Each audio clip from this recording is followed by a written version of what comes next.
بسم اللہ الرحمن الرحیم الحمد للہ وکفا وسلام علی عبادہ الذین اصطفیٰ اما بعد۔ محرم کی 10 تاریخ کو حدیث مبارکہ سے ایک عمل ثابت ہے جو کافی برکت والا ہے اور پورے سال روزی میں برکت کے لیے مؤثر عمل ہے۔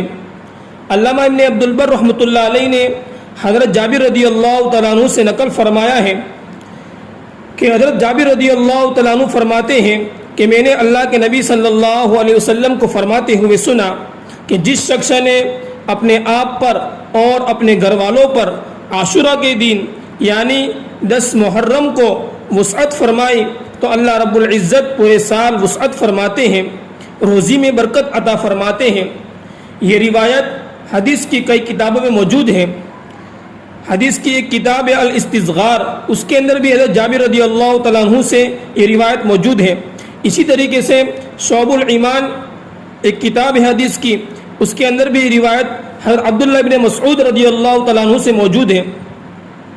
حضرت جابر رضی اللہ تعالیٰ عنہ صرف روایت نقل نہیں فرمائی بلکہ حضرت جابر رضی اللہ تعالیٰ عنہ نے اپنا تجربہ بھی بتایا ہے کہ ہم نے اپنے گھر والوں پر وسعت کی تو ہم نے اسی طرح پایا، یعنی اللہ رب العزت نے روزی میں پورے سال برکت عطا فرمائی، فاقے سے ہماری حفاظت فرمائی۔ اس لیے میرے محترم دوستو بزرگوں، روزی میں برکت کے لیے اس عمل کو 10 محرم کو کرنا چاہیے۔ وسعت کرنے کا طریقہ کیا ہے؟ وسعت کیسے کرنا ہے؟ صرف آپ کھانے پینے کے اعتبار سے وسعت کریں ایسا ضروری نہیں ہے۔